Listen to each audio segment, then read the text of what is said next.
بسم اللہ الرحمن الرحیم۔ السلام علیکم۔ پورے پاکستان میں ایک بہت بڑی تعداد ہمارے اسٹوڈنٹس کی ہے جو DAE کرتے ہیں، یعنی ڈپلومہ ان ایسوسیٹ انجینئرنگ، جو کہ انٹرمیڈیٹ کے برابر ہے۔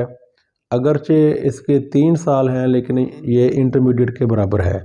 تو سوال پیدا ہوتا ہے کہ کیا وہ آگے IDP یا BS میں داخلہ لے سکتے ہیں؟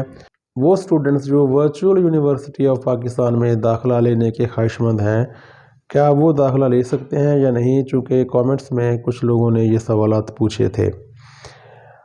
ڈیئر اسٹوڈنٹس، میں آپ کو بتاتا چلوں VU کس طرح کی یونیورسٹی ہے، فی شیڈیول کیا ہے، کس طرح کی یہ سروس پرووائڈ کرتی ہے، اسٹڈی طریقہ کار کیا ہے، کن مضامین میں میرٹ بنتا ہے، کن مضامین میں فکسڈ سیٹس ہیں، MPhil ہوتا ہے یا نہیں، مائیگریشن کیا ہے، ساری طرح کی ویڈیوز میرے اس چینل پر موجود ہیں۔ اور خاص طور پر میرا فوکس رہے گا BS انگلش لنگوسٹکس کی ویڈیوز پر، جن میں سے انگلش 501 پر کچھ ویڈیوز اس چینل پر موجود ہیں۔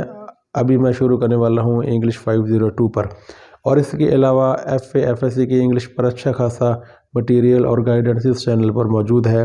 آپ اس چینل کو جوائن کر سکتے ہیں۔ آتے ہیں آج کے ٹاپک کی طرف۔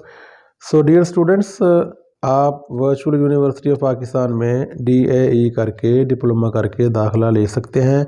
آپ IDP میں بھی داخلہ لے سکتے ہیں اور BS میں بھی داخلہ لے سکتے ہیں، اور بہت ہی اچھی یونیورسٹی ہے، خاص طور پر ان لوگوں کے لیے جن کے پاس مالی وسائل کی کمی ہے۔